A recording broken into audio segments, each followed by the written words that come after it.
Okay तो अच्छा wait, तो बाइनोमियल एक्सपांशन में हम लोगों ने क्या देखा? बाइनोमियल एक्सपांशन में हम लोगों ने एक पैटर्न नोटिस किया कि आपका a प्लस बी का पावर यदि 0 है तो ये आ रहा है 1, a प्लस बी का पावर 1 है तो ये आ रहा है a प्लस बी, और a प्लस बी का पावर 2 है तो ये आ रहा है a square plus 2ab plus B square, और a प्लस बी का पावर आपका क्यूब है तो ये आ रहा है a cube plus 3a square B plus 3ab square plus B cube. हम लोग का इंटरेस्ट इसमें है बच्चे, हम लोग का इंटरेस्ट है कि अब हम चाहते हैं कि a प्लस बी का पावर 4 लिख दें और a प्लस बी का पावर 5 लिख दें। 5 क्या, हम a प्लस बी का पावर 100 लिखने में मेरा इंटरेस्ट है। हम लोगों ने दो पैटर्न क्या ऑब्जर्व किया? हम लोगों ने दो पैटर्न इसमें ऑब्जर्व किया कि जितना पावर होगा उससे एक ज्यादा टर्म होगा। पावर यदि a1 है तो 2 टर्म है, पावर यदि 2 है तो 3 टर्म है, पावर यदि 3 है तो 4 टर्म है। पहला ऑब्जर्वेशन क्या किए कि टर्म जो है, टर्म वो है पावर से एक ज्यादा, है ना, पावर से एक ज्यादा, पावर से एक ज्यादा। दूसरा ऑब्जर्वेशन हम लोग ने क्या देखे? दूसरा ऑब्जर्वेशन क्या देखे बच्चे?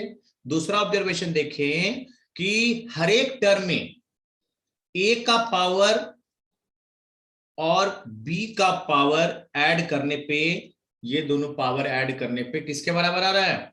n के बराबर आ रहा है, इंडेक्स के बराबर आ रहा है, इसको इंडेक्स कहते हैं। यानी पावर 3 है तो 2 और 1 3, पावर 3 है तो 1 और 2 3, और पावर 3 है तो 3। तो इसमें पावर यदि 4 है मेरे बच्चे तो इसमें 5 टर्म होगा, है ना, 5 टर्म होगा। लेकिन एक चीज पे गौर कर रहे हैं कि कॉफिशिएंट बदल रहा है, जैसे कि यहाँ पे 1 1 आ रहा है, फिर यहाँ पे 1 2 1 आ रहा है, यहाँ पे 1 3 3 1 आ रहा है, ये वैरी कर रहा है, ये वैरी कर रहा है। तो 5 टर्म होगा, तो वो 5 टर्म कौन सा होगा? तो a का पावर 4, और एक होगा a क्यूब b, एक होगा a स्क्वायर b स्क्वायर, और फिर होगा a b क्यूब, और एक होगा b का पावर 4 होगा। लेकिन कॉफिशिएंट ने कुछ अलग होगा, वो हम लोग अभी विचार कर रहे हैं। इतना पता चल गया कि 4 है पावर तो 5 टर्म होगा, 5 पावर है तो 6 टर्म होगा। लिखने की कोशिश कर रहे हैं, a का पावर 5 फिर प्लस होगा, और a का पावर 4 b होगा, और a क्यूब b स्क्वायर होगा, और a स्क्वायर b क्यूब होगा, और a b का पावर 4 होगा, और b का पावर 5 होगा। लेकिन कॉफिशिएंट अभी नहीं डाल रहे, कॉफिशिएंट नहीं डाल रहे। तो यहीं पे एक मैथमेटिशियन हुए जिन्होंने एक पैटर्न ढूंढा, उनको कहते हैं पास्कल। तो उन्होंने एक पैटर्न बताया बच्चे, उसको कहते हैं पास्कल ट्रायंगल। क्या कहते हैं? Pascal triangle, Pascal's triangle. What is Pascal's triangle? तो पास्कल साहब ने एक पैटर्न ढूंढा। पैटर्न क्या था कि a प्लस बी का पावर 0 में क्या आ रहा है? 1, यहाँ पे आ रहा है 1। उसके बाद a प्लस बी का पावर 1 में a प्लस बी में 1 और 1 आ रहा है, फिर a प्लस बी के होल स्क्वायर में 1 आ रहा है, 2 आ रहा है, और फिर आ रहा है आपका 1। a प्लस बी का होल क्यूब में 1 आ रहा है, और 3 आ रहा है, 3 आ रहा है, फिर कोफिशिएंट 1 आ रहा है। तो यहां तक एक पैटर्न हम लोग समझते हैं बच्चे कि अच्छा सर, फर्स्ट टर्म जो है ये सबका 1 आ रहा है, फर्स्ट टर्म 1 1 1 1, और लास्ट टर्म सबका कितना है बच्चे? 1 1 1।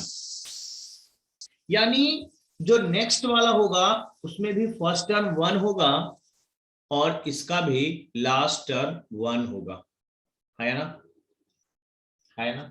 यस। तो बोलेगा सर ये सब कैसे आ रहा है, तो ये 1 और 1 को ऐड करने पे 2 आ रहा है, फिर 1 और 2 मिलकर 3 हो रहा है, और 2 और 1 मिलकर 3 हो रहा है। तो अच्छा सर नेक्स्ट भी लिख सकते हैं, 3 और 1 मिलके यहाँ 4 आएगा, और 3 और 3 मिलकर के यहाँ 6 आएगा, और 3 और 1 मिलकर के यहाँ पे 4 आएगा। यानी a प्लस बी का पावर 4 लिखने के में कोफिशिएंट 1 4 6 4 1 आएगा। यानी यहाँ पे 1 था, यहाँ पे 4 1 4 6 4 और 1 आएगा। तो ये हम लोगों ने एक्सपैंड कर दिया। कोफिशिएंट कैसे डालेंगे, कोफिशिएंट हम लोगों ने डाला पास्कल्स ट्रायंगल से, पास्कल्स ट्रायंगल से। फिर बोलिएगा सर पावर 5 वाला कैसे आएगा, तो यहाँ पे 1 और फिर से यहाँ पे 1, और ये एलिमेंट आपका कोफिशिएंट आएगा 5, ये आएगा आपका 10, ये आएगा आपका 10, और ये आएगा बच्चे आपका 5। तो कोफिशिएंट क्या आ गया, 1 5 10 10 5 1। तो यहाँ पे आएगा 1 5 10 10 5 1। तो इस तरह से आप एक्सपैंड कर सकते हैं। तो इस तरह से आप a प्लस बी का पावर 6 निकालना चाहते हैं, तो फिर आपको पास्कल्स ट्रायंगल का नेक्स्ट लिखना होगा, नेक्स्ट लिखना होगा। फिर आप भी समझ रहे हैं कि सर ये पास्कल्स ट्रायंगल तो एक इरिटेटिंग काम है, यानी हमको a प्लस बी का पावर 100 चाहिए, a प्लस बी का पावर 100 चाहिए, तो हमको पूरा ट्रायंगल बनाना होगा, पूरा पास्कल ट्रायंगल बनाना होगा, और पास्कल ट्रायंगल बना करके हम लोग इसको कैलकुलेट कर सकते हैं, तो जो कि काफी इरिटेटिंग होगा, है कि नहीं। तो यहीं पे कॉन्सेप्ट आया मेरे बच्चे कॉम्बिनेशन का, जो कि हम लोग परम्यूटेशन कॉम्बिनेशन में पढ़ चुके हैं। तो ये काफी इंपॉर्टेंट है, एनसीआर का concept. What is NCR, NCR होता है selection of R objects, selection of R objects out of n available objects, yes. n available distinct, n available distinct। ये बात इंपॉर्टेंट है, एनसीआर लगता है डिस्टिंक्ट में, एनपीआर भी लगता है डिस्टिंक्ट में। n available distinct objects, distinct objects. तो पास्कल ट्रायंगल को हम लोग क्यों छोड़ रहे हैं, समझ में आ रहा है। अब एनसीआर का थोड़ा डिस्कशन करना होगा। तो एनसीआर का फॉर्मूला होता है factorial n bye factorial r factorial n minus r। ये हम लोगों ने कॉम्बिनेशन में पढ़ चुका है, परम्यूटेशन कॉम्बिनेशन में ये हम लोग पढ़ चुके हैं। कुछ कंडीशंस होता है, r हमेशा छोटा या बराबर होता है n से, r आपका होता है होल नंबर, n क्या होता है बच्चे, नेचुरल नंबर। और एक और पॉइंट याद रखना है कि एनसीआर हमेशा क्या होता है, इंटीजर होता है। एनसीआर का वैल्यू कभी फ्रैक्शन में नहीं आएगा, ये हमेशा इंटीजर होगा, ये हमेशा क्या होगा बच्चे, इंटीजर होगा। एनसीआर का फॉर्मूला क्लियर हो गया कि NCR is nothing but factorial n bye factorial r factorial n minus r।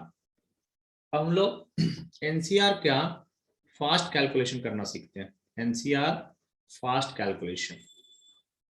एक ट्रिक है इससे कि थोड़ा टाइम बचता है, इस फॉर्मूला में डालने से तो निकलेगा ही, लेकिन थोड़ा सा टाइम हमको बचाना है, क्योंकि हमको एनसीआर बहुत बार यूज कैलकुलेट करना पड़ेगा वैल्यू में। तो जैसे कि मुझे निकालना है बच्चे 6c2 कैलकुलेट करना है। तो 6c2 को पहले हम जनरल तरीका से करते हैं, factorial n factorial r n minus r।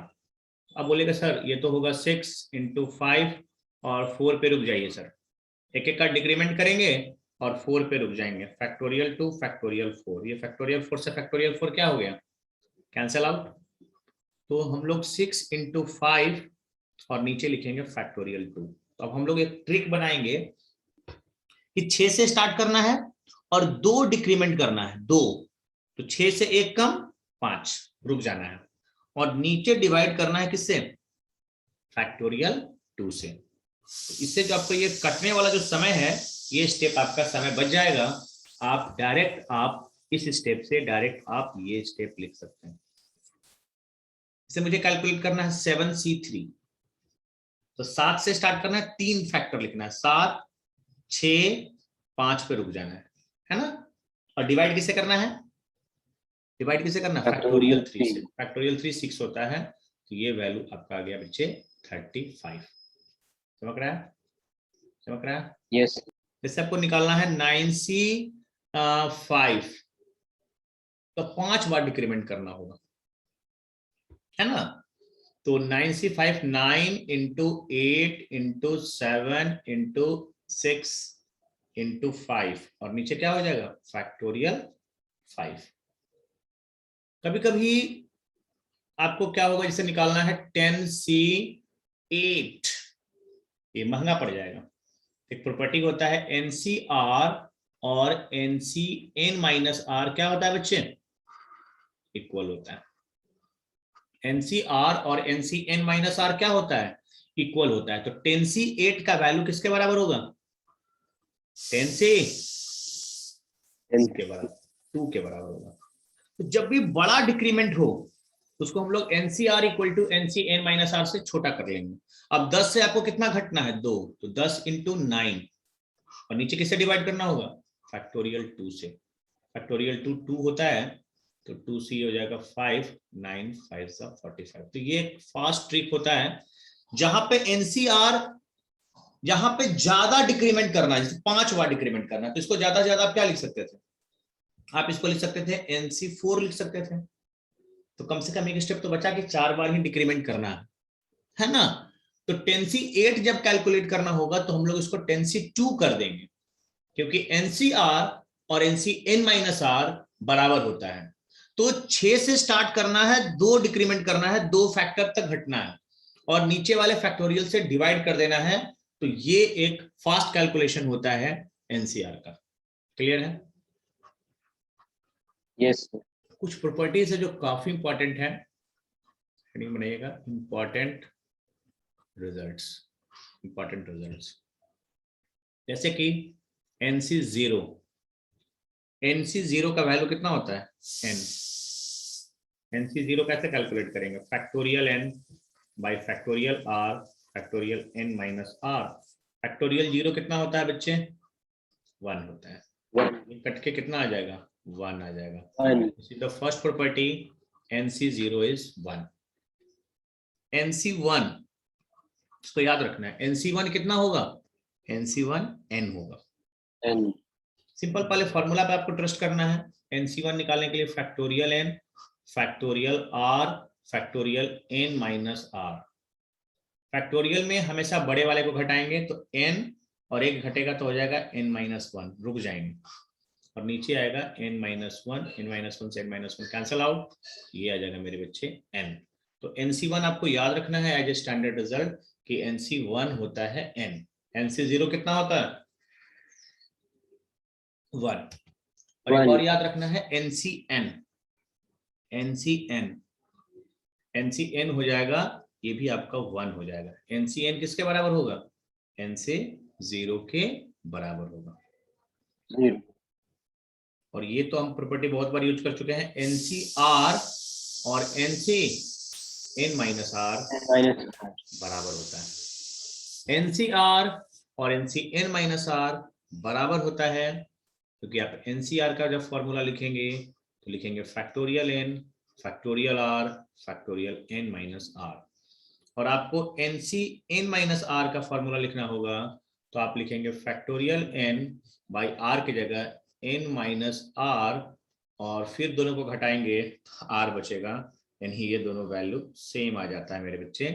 तो this is very important property binomial में NCR का। क्यों हम लोग NCR पढ़ रहे हैं? क्यों हम लोग अपना डिस्कशन NCR की तरफ ले गए? क्योंकि हम लोग पास्कल्स ट्रायंगल से जो एक्सपैंड कर रहे थे वो लेंदी तरीका हो रहा था। तो जो बाइनोमियल से जब हम लोग एक्सपैंड करना चाहते हैं किसी भी पावर को, पावर 100 रहे पावर 200 रहे, तो उसको हम डायरेक्ट एक्सपैंड कर सकते हैं, लेकिन उसमें NCR यूज होता है, परम्यूटेशन यहाँ यूज नहीं होता है, C यूज होता है। कुछ प्रॉपर्टीज का बहुत ज्यादा इंपॉर्टेंट है, समझते हैं उसको। NCX बराबर NCY है। NCX बराबर NCY कब होगा बच्चे? Either x equal to y हो जाए या x प्लस y का सम कितना हो जाए? n हो जाए। NCX बराबर NCY है, NCX बराबर NCY है, तो या तो x बराबर y होगा, या तो ये दोनों बराबर हो जाए, या तो दोनों का सम कितना हो जाए, n हो जाए। यस दोनों का सम n हो जाए। तो इस पे एक सवाल कर लेते हैं यहीं पे, सॉल्व फॉर x 27 c2x और आपका 27 cx बराबर है। तो यहां से दो पॉसिबिलिटी होगी, या तो 2x बराबर क्या होगा बच्चे, x होगा, या दोनों को जोड़ने पर कितना आएगा, 27 आएगा। 27 आएगा। तो यहां से x का वैल्यू आ गया मेरे बच्चे 0, और यहां से आ गया 3x इक्वल टू 27, यानी x इक्वल टू कितना आ गया, 9 आ गया। यानी x का दो वैल्यूज को सेटिस्फाई करेगा, 0 और 9। अब एक से दो वैल्यू क्यों आ रहा है, तो 0 डालेंगे तो कितना आएगा 27c0, और ये भी आ जाएगा 27c0, और 9 डालेंगे x के जगह तो कितना आएगा बच्चे, 9 डालेंगे तो कितना आएगा, 9 डालेंगे तो आएगा 27c18, और यहां आ जाएगा 27c9। ये दोनों बराबर है, क्यों बराबर है, क्योंकि NCR और NCN-R हमेशा क्या होता है, बराबर होता है। NCR और NCN-R बराबर होता है, तो ये प्रॉपर्टी भी काफी इंपॉर्टेंट है कि NCX इक्वल टू यदि NCY है तो X बराबर Y होगा, या दोनों का सम जो होगा वो N होगा। नेक्स्ट प्रॉपर्टी समझते हैं, NCR इज मैक्सिमम। NCR का वैल्यू मैक्सिमम कब होगा, तो NCR is maximum for R equal to n/2, R equal to n/2 if n is even, ये समझेंगे, इंपॉर्टेंट है ये, और n-1/2 और n+1/2 if n is odd, n is odd। इसको पहले एग्जांपल समझते हैं। n इवन लेते हैं, मतलब छोटा सा एग्जांपल लेते हैं, n इक्वल टू लेते हैं पहले 4, और ऑड के लिए लेते हैं n इक्वल टू 5। पहले समझते हैं, तो n इक्वल टू 4 लेंगे बच्चे, तो आप कितना लिख सकते हैं, 4c0, 4c1 लिख सकते हैं, 4c2 लिख सकते हैं, 4c3 लिख सकते हैं, और 4c4। 4c5 एग्जिस्ट करेगा क्या, नहीं करेगा ना, नो हम लोग का जो दुनिया है उसमें 4c5 एग्जिस्ट नहीं करेगा। इसमें क्या आएगा, 5c0, 5c1, इसको अच्छे समझेंगे, 5c2, 5c3, और आएगा आपका 5c4, और आएगा 5c5, 5c5। अब हम लोग जानते हैं बच्चों की NCR और NCN-R बराबर होता है, ये और ये दोनों बराबर होगा, फिर ये और ये इसके बराबर होगा। तो NCR का वैल्यू पहले बीच में बढ़ता है, क्योंकि ये और ये तो बराबर है, ये और ये तो बराबर है, और बीच में जाकर मैक्सिमम होता है, तो ये सबसे इसका मैक्सिमम वैल्यू होगा 4c2। यहां पे जब बात करते हैं तो ये वैल्यू इसके बराबर होगा, क्योंकि NCR NCN-R बराबर होता है, ये वैल्यू इसके बराबर होगा, और ये दोनों आपस में बराबर होगा। इसमें जो ग्रेटेस्ट वैल्यू होगा वो 2 होगा, और दोनों बराबर होगा। तो NCR को क्या फिल करना है कि NCR का वैल्यू बढ़ता है, बीच में जाके मैक्सिमम होता है, और फिर घटना स्टार्ट होता है। तो NCR मैक्सिमम कब होता है, तो यहाँ पे मैक्सिमम वैल्यू क्या मिला, 4c2, तो ये मिलेगा R इक्वल टू n/2, मतलब 4/2 पे, यानी R इक्वल टू 2 पे। R इक्वल टू 2 क्या बता रहा है, मतलब 4c2 जो होगा वो मैक्सिमम वैल्यू होगा। लेकिन n जब ऑड होगा मेरे बच्चे, n जब ऑड होगा तो NCR मैक्सिमम कब होगा, दो वैल्यू पर होगा, n-1/2 और n+1/2, 5+1/2, यानी R बराबर कितना पे मैक्सिमम होगा, R बराबर आपका हो जाएगा 5 में से 1 गया 4, 2 और 3 पे मैक्सिमम होगा, यानी 5c2 और 5c3 दोनों मैक्सिमम वैल्यू होगा। दोनों बराबर होगा, दो मैक्सिमम वैल्यू होगा, लेकिन दोनों बराबर होगा। क्यों? एनसीआर और एनसीएन माइनस आर क्या होता है? बराबर होता है। एनसीआर और एनसीएन माइनस आर बराबर होता है मेरे बच्चे। तो this is very important property. Maximum कब होता है? एनसीआर का वैल्यू इंक्रीज करता है और इंक्रीज करने के बाद फिर घटना स्टार्ट होता है। छोटा सा क्वेश्चन करते हैं इस पे। Find the greatest value of 50cx minus 2, 50cx minus 2। इसका वैल्यू ग्रेटेस्ट है। पहले आपको ध्यान देना है इस पर, एन पे। इवन है कि ऑड है? इवन है। जब इवन होगा तो हम लोग पढ़े कि r इक्वल टू n/2 पे मैक्सिमम होगा, है ना? इवन होगा तो r की जगह क्या है? x minus 2, n की जगह क्या है? 50/2, 50/2 यानी x इक्वल टू 27 पे मैक्सिमम होगा। यहाँ पे x की जगह 27 डाल दीजिए तो 50c25, 50c25 का जो वैल्यू होगा वो ग्रेटेस्ट वैल्यू होगा, 50c25। क्योंकि एनसीआर का वैल्यू पहले बढ़ता है बढ़ता है बढ़ता है, बीच में जाकर मैक्सिमम होता है और फिर घटता है, फिर घटता है। Yes or no? तो एनसीआर का वैल्यू मैक्सिमम कब होगा? जब इन इवन और ऑड को आपको कंसीडर करना होगा। ये this is the important property. Next property पे आते हैं। दिस इज ऑल्सो, इसको भी बहुत इंपॉर्टेंट प्रॉपर्टी मानते हैं और इससे क्वेश्चन यही क्या बनता है? एन से r-1 और एन सी आर, समझिएगा ये बहुत इंपॉर्टेंट है। ये दोनों को जब ऐड करेंगे तो ये आ जाएगा n+1 CR। अब इसको याद कैसे रखना है? याद रखने का तरीका क्या है? ये और ये सेम होना चाहिए, अपर में सेम होना चाहिए, और लोअर सफिक्स जो है इसमें एक का अंतर होना चाहिए, एक का अंतर होना चाहिए, एक का डिफरेंस होना चाहिए। तो यहाँ पे एक बढ़ जाता है, इसमें एक बढ़ जाता है, और इसमें जो बड़ा वाला होता है वो आता है। इसको वर्ड में याद रखना है। अपर सफिक्स में एक बढ़ जाएगा और लोअर सफिक्स में दोनों में जो बड़ा होगा वो आएगा।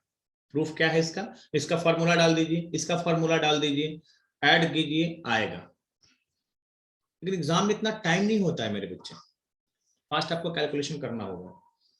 सिर्फ 10c2 है और आपका 10c3 इसको ऐड करना है। अब कुछ बच्चा इसका भी फॉर्मूला लिख रहा है, एनसीआर इसका भी लिख रहा है, ऐड कर रहा है, टाइम टेकिंग होगा। क्या ये रिजल्ट वैलिड है? तो डायरेक्ट आ जाएगा 11c3 आ जाएगा। करके देख सकते हैं इसका प्रूफ। जैसे और कुछ एग्जांपल करते हैं। 15c4 और 15c5 ऐड करेंगे कितना आएगा? 16c5, 16c5 समझ गया?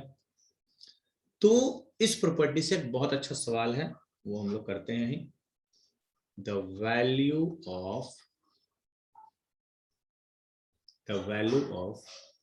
47c4 plus sigma j equal to 1 से 5 है ना, 52 minus j c3, 52 minus j c3। इसको सॉल्व करना है बच्चे। इसको सॉल्व करने के लिए हम लोग क्या करेंगे समझते हैं। ये है 47c4, सिग्मा को ब्रेक करने आता है। सिग्मा को ब्रेक करने के लिए j की जगह 1 डाल देंगे, तो j की जगह 1 डालेंगे तो ये आ जाएगा 51c3 प्लस 2 डालेंगे तो कितना आएगा? 50c3 प्लस 3 डालेंगे तो कितना आएगा? 49c3, फिर आ जाएगा 48c3 और 5 डालेंगे तो 47c3। ऐड रुक जाएंगे, 5 तक ही जाना था, 5 तक ही जाना है। तो बच्चे 5 तक जाने के बाद आप रुक गए। अब इसको अलग अलग वैल्यू निकाल करके डालना के ऐड करने लगेंगे तो हालत खराब हो जाएगा जेई में। तो यहां इसका और इसका पेयरिंग करेंगे, 47c3 और 47c4। तो यहाँ पे आएगा मेरे बच्चे 47C3 और 47C4 को एक साथ, बस बाकी को छोड़ देंगे। 48C3, 49C3, 48C3, 49C3, 50C3 और 51C3, 50C3 और 51C3 को छोड़ देंगे, कोई दिक्कत? ये दोनों क्या मेरे प्रॉपर्टी पे बेस्ट है? ऊपर का दोनों सफिक्स सेम है और नीचे में एक का अंतर है, तो ये हो जाएगा मेरे बच्चे 48C4, 48C3 को इसके साथ अब कर देंगे और ये तीनों को छोड़ देंगे मेरे बच्चे, 49C3, 50C3 और 51C3 को छोड़ देंगे। अब ये दोनों ऐड होकर क्या बन जाएगा? ये दोनों ऐड होकर बन जाएगा 49C4, 49C3 और यहां से आ जाएगा 50C3 और 51C3। अब ये दोनों ऐड होकर क्या बन जाएगा? 50C4, 50C3 और ये आ जाएगा 51C3। ये दोनों ऐड होकर क्या बन जाएगा बच्चों? 51C4, 51C3 और ये जब ऐड होगा तो बन जाएगा 52C4। कभी कभी आंसर जब मिलाइएगा तो मिलेगा नहीं। 52C4 किसके बराबर होगा? 52C48। 52C48। NCR और N-R क्या होता है? इक्वल होता है। तो कभी कभी आप पूरा कैलकुलेट करके निकालें और ऑप्शन में मैच ही नहीं कर रहा है, तो ऑप्शन में कभी कभी ये डाल देगा 52C48। तो NCR और N-R हमेशा इक्वल होता है, हमेशा इक्वल होता है। कितना प्रॉपर्टी था? 7। तो 7 नंबर प्रॉपर्टी पे ये बहुत अच्छा क्वेश्चन था, डिजाइन किया हुआ। तो ये सब कॉम्पैक्ट हो के ऐड हो के ये प्रॉपर्टी कब लगाना है? जब अपर और लोअर सफिक्स, अपर सफिक्स दोनों का सेम हो और लोअर सफिक्स में एक का डिफरेंस हो, तो ये एक बढ़ जाता है और इसमें जो बड़ा वाला होता है वो यहाँ आ जाता है। प्रूफ इसका आप कर सकते हैं, सिंपल फॉर्मूला डाल करके आप इसका प्रूफ कर सकते हैं। आते हैं मेरे बच्चे 8 नंबर पे। 8 नंबर रिजल्ट क्या कहता है इसको भी समझते हैं, इंपॉर्टेंट है। NCR और NCR-1 इसको हमको डिवाइड करना है, इसको हमको डिवाइड करना है। कुछ बच्चे बोलेंगे सर वैल्यू डालिए ना, सब कुछ आएगा, लेकिन जो प्रॉपर्टी पे बेस्ट होगा तो उसको तो प्रॉपर्टी से कीजिए। तो यहाँ पे देखिए याद करने का तरीका कि ये दोनों सेम है और एक का अंतर है, एक का अंतर है, ऊपर में एक ज्यादा नीचे में एक कम। तो ये दोनों को जब हम लोग पूरा फार्मूला डाल के सिंप्लीफाई करेंगे तो ये आएगा N-R + 1/R, N-R + 1/R। Simple proof इसका वैल्यू डाल करके इसको कर सकते हैं। इसको एज ए स्टैंडर्ड रिजल्ट याद रखेंगे। जैसे मान लीजिए 10C9 और नीचे आपका आ गया 10C8, क्या ये प्रॉपर्टी पे बेस्ट है ना? यस कम है तो ये N है 10, R क्या लेना है? बड़ा वाला। ये दोनों में बड़ा कौन है? 9 + 1/9, तो 11 में से 9 गया, 2/9। समझ गया?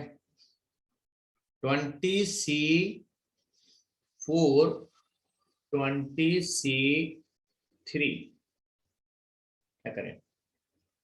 20 - 4 + 1/4 कितना आएगा वैल्यू? 22, 21 में से 4 गया, 21 में से 4 गया, कितना आ जाएगा? 17/4। इस तरह से आप ये रेशियो कैलकुलेट कर सकते हैं, इससे आप फास्ट बन सकते हैं। ये सब रिजल्ट आपको याद है? हाँ बोलिए सर। NCR-1 अपॉन NCR, उल्टा कर दीजिए, उल्टा कर दीजिए इसको। उल्टा? हाँ, NCR ऊपर में एक कम रहेगा और नीचे में एक ज्यादा रहेगा, ये फॉर्मूला उल्टा हो जाएगा, R / N - R + 1।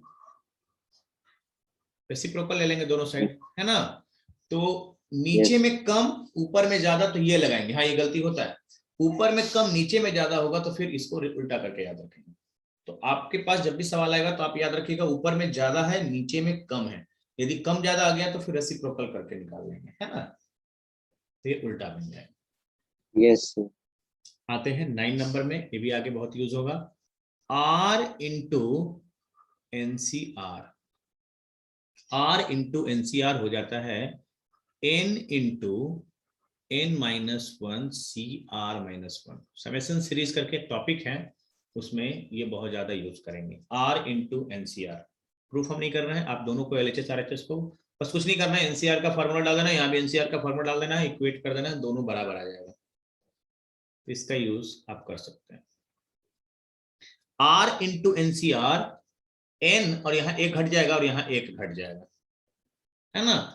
जैसे मान लेते हैं कि मेरे पास 13C4 है, तो यहाँ पे होना चाहिए 4 मल्टीप्लाइड में, तो 4 इंटू 13C4 का जो वैल्यू होगा वो 13 इंटू 12C3 के बराबर होगा। आपको ट्रस्ट नहीं है तो आप कैलकुलेट कर सकते हैं LHS RHS, ये करके दिखा देते हैं। 4, इसका फास्ट कैलकुलेशन कैसे करेंगे, 13 इंटू 12 इंटू 11 इंटू 10, 4 फैक्टर और नीचे फैक्टोरियल 4, फैक्टोरियल 4, तो ये आ जाएगा आपका पूरा वैल्यू, आप कैलकुलेट कर सकते हैं, 4 इंटू 13 इंटू 12 इंटू 11 इंटू 10, और ये आ जाएगा 4 इंटू 3 इंटू 2 इंटू 1। 4 से 4 कैंसल आउट, मैं बस एक आपको करके दिखा रहा हूँ कि सही में फॉर्मूला सही है कि नहीं। 2 से 5 और 3 से 4 कितना आ जाएगा बच्चे, 13 इंटू 5 65, 65 इंटू 44 कर लीजिए, 65 इंटू 44, मल्टीप्लाई नहीं करते हैं, देखते हैं उधर भी कुछ आएगा तो बैलेंस कर लेंगे। 65 इंटू 44 आ रहा है। RHS क्या है, 13 इंटू 12C3, RHS है 13 इंटू 12C3, इसका वैल्यू हम कैलकुलेट करना चाहते हैं, 13 into short fast method clear है, 12 इंटू 11 इंटू 10, रुक जाएंगे, 3 फैक्टर और डिवाइड किससे करना है, फैक्टोरियल 3 से, Factorial 3. तो 6 से ये करेंगे तो 2 और ये कितना आ रहा है, इसको भी हम सेट करते हैं इस पर, 65 इंटू 11, तो 65 65 into 44. 65 इंटू ओहो सॉरी 44 65 इंटू 11 इंटू 4, तो 65 आ रहा है, हाँ यहाँ से 10 को का लिख factor. दें, 10 को लिख देते हैं 2 इंटू 11 इंटू 2 इंटू 5, तो 13 इंटू 5 65, तो ये भी आ गया 65 इंटू 44। बस मैं ये विश्वास दिलाना चाहता हूँ कि हाँ ये फॉर्मूला सही है बिल्कुल। तो R इंटू NCR को आप लिख सकते हैं N into n-1 CR-1, important concept है। लास्ट रिजल्ट पे आते हैं मेरे बच्चे, लास्ट रिजल्ट पे आते हैं, इसका भी यूज आगे बहुत होगा, समेशन सीरीज करके टॉपिक है उसमें होगा। NCR बाई R+1, वहां पे R इंटू में था, बाई R+1 होगा तो यहाँ पे एक ऐड होगा n+1 CR+1 और नीचे क्या हो जाएगा n+1। ये रिजल्ट भी काफी इंपॉर्टेंट है, जैसे आप इसको एग्जाम्पल से समझ सकते हैं। 23C9, तो नीचे में एक ज्यादा 10 होना चाहिए, 10, ये आ जाएगा 24C10 और यहाँ n+1 हो जाएगा, मतलब n कितना था, 24 हो जाएगा। ये वैल्यू आप कैलकुलेट कीजिए, ये वैल्यू कैलकुलेट कीजिए, तो गारंटी है कि बराबर आएगा। तो NCR बाई R+1 होता है n+1 CR+1 by n+1। This is the 10 important result of the NCR। तो NCR के रिगार्डिंग आपको ये रिजल्ट्स याद रखना होगा। तो अब आप बोलेंगे कि सर आप एनसीआर में चले गए, अब तो बाइनोमियल पढ़ा रहे थे। तो आते हैं अपने टॉपिक पे। तो expansion using NCR, expansion using NCR. अब थोड़ा समझते हैं कि एनसीआर हम लोग क्यों पढ़े। क्योंकि अभी मैंने आपको बताया बच्चे कि a प्लस बी का होल स्क्वायर लिखना है। अपने छोटे से कॉन्सेप्ट से सीखते हैं। ये चीज हम लोग का परम्यूटेशन कॉम्बिनेशन में सीख चुके हैं कि बड़ा चीज को सीखने के लिए पहले छोटा चीज को सीखते हैं। तो यहाँ पे आप बोलिएगा सर ए स्क्वायर, फिर आप बोलिएगा ए बी, और आप बोलिएगा कि बी स्क्वायर तो होगा, क्योंकि आपने ये पैटर्न नोटिस किया है। आपने क्या पैटर्न नोटिस किया है? आपने पैटर्न नोटिस किया है कि यदि पावर 2 है तो 3 टर्म होगा। और 3 टर्म कैसे वैरी करेगा? ए का पावर 2, बी का पावर 0, फिर ए का 1 घटेगा, इस पर पावर 1 बढ़ेगा, फिर इस पर पावर 0 और इस पर पावर 2। ये पैटर्न होगा। अब कॉफिशिएंट वाला जो फंडा फंस रहा था मेरे बच्चे, यहां तक तो एनालिसिस से समझ में आ रहा था। अब जो कॉफिशिएंट वाला जो फंडा फंस रहा है, वो कॉफिशिएंट अब हम लोग कहां से पुट करेंगे? कहां से पुट करेंगे? एनसीआर से पुट करेंगे। तो यहां होगा 2C0, यहां होगा 2C1 और यहां होगा 2C2। पास्कल ट्रायंगल बना के नहीं करेंगे। अब हम लोग एक्सपांशन यूजिंग एनसीआर में ये पुट करेंगे 2C0, 2C1, 2C2। 2C0 का वैल्यू कितना होता है? 1, और 2C2 का वैल्यू 1 और ये 2। तो ये आ जाएगा A square plus 2AB plus B square. चमक गया? चमका ये बात? Yes sir. अब a प्लस बी का होल क्यों करना है? पहला तो आप बोलेगा सर ये पैटर्न ने हम लोगों ने नोटिस कर लिया, ए क्यू होगा, फिर इस पर पावर 1 घटेगा सर, ए स्क्वायर बी होगा, फिर आपने बताया कि ए बी स्क्वायर होगा और बी क्यू होगा। ये पैटर्न में तो कोई दिक्कत नहीं है, 4 टर्म लिख दिए, 4 टर्म लिख दिए। कॉफिशिएंट का जो फंडा जो फंस रहा था, अब हम लोग कॉम्बिनेशन से पुट करेंगे मेरे बच्चे। तो यहाँ क्या पुट करेंगे? 3C0। यहाँ क्या पुट करेंगे? 3C1, बढ़ते जाइए, 3C2 और लास्ट कहां तक रुक जाइए? 3C3। चमका? और 3C0 का वैल्यू 1 होता है, यानी ये ए क्यू प्लस ये 1, ये 3 होता है, 3A square B plus 3AB square. इसलिए एनसीआर पढ़ाया जाता है बाइनोमियल में, बी क्यू। मेरे बच्चे अब आपको एक और लेते हैं, ए प्लस बी का पावर आपको 4 एक्सपांड करना है। इससे क्या फायदा हो रहा है एनसीआर से? एनसीआर से क्या मुझे पास्कल ट्रायंगल का यूज करना पड़ रहा है? और मैं कहीं भी लिखना चाहूँ ए प्लस बी का पावर 100, तो मैं डायरेक्ट लिख सकता हूँ, डायरेक्ट लिख सकता हूँ। पहले पैटर्न देखते हैं, ए का पावर 4, 5 टर्म होगा ना, A Q B plus A square B square plus A B Q और प्लस बी का पावर 4। यहां तो कोई दिक्कत? पांचों टर्म को डाल दिए, घट रहा है पावर, एक का घट रहा है, एक का बढ़ रहा है। पावर 4 है तो 5 टर्म होगा, और हर एक टर्म में ए और बी के पावर का सम 4 के बराबर होगा। 4, यहां भी 4, यहां भी 4, यहां भी 4 और यहां भी 4। अब ये जो कॉफिशिएंट डालना है मेरे बच्चे, हम लोग पास्कल ट्रायंगल से ना डाल करके हम लोग एनसीआर से डालेंगे। 4C0, 4C1, 4C2, 4C3 और यहां डालेंगे 4C4।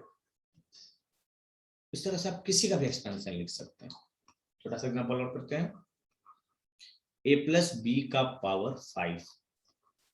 पैटर्न को समझेंगे एक बार फिर से। a का पावर 5 पीछे हम लोग किए हुए थे, यहीं से कहानी स्टार्ट हुआ था। और यहाँ पे a का पावर 4, b का पावर 1, ठीक है। a का पावर 3, b का पावर 2, एक पावर घटाना है, इस पर एक पावर बढ़ाना है। a का पावर 2, b का पावर 3 और a b का power 4 and last one is b का पावर 5। और यहाँ पे क्या पुट करेंगे? 5C0, बोलिएगा 5C1, 5C2, 5C3 कॉम्बिनेशन है, और यहाँ पे 5C4 और यहाँ पे क्या पुट करेंगे? कहाँ तक 5C 5 पे रुक जाएंगे। तो 0 से स्टार्ट करना है, 5C, एक एक बढ़ते जाना है और रुक जाना है। इस तरह से आपको कोफिशिएंट भी मिल गया। आपको पास्कल ट्रायंगल्स के पास अब नहीं जाना है। अब आपको पास्कल ट्रायंगल के पास नहीं जाना है, आपको कोफिशिएंट अब एनसीआर से पुट कर देना है और वहां से पैटर्न समझ में आ गया। तो इसी पैटर्न को न्यूटन साहब ने एनालाइज किया और यहीं से आया बच्चों बाइनोमियल थ्योरम, बाइनोमियल एक्सपेंशन, और वो उन्होंने n के लिए एक जनरलाइज कर दिया। नहीं रखते हैं बच्चे, अगले क्लास में हम लोग उस पर बात करेंगे। है समझ में? एनसीआर क्यों पढ़ना पड़ा, ये टॉपिक क्लियर हुआ। एनसीआर का जरूरत, उसका जो प्रॉपर्टी है वो काफी इंपॉर्टेंट है, उसका दिमाग में बैठा लेना है और इस पैटर्न को समझना है। और पैटर्न को न्यूटन साहब ने पहले समझे और बाइनोमियल थ्योरम आया। ठीक है बच्चे, आज इतना ही रखते हैं। Thank you. ओके।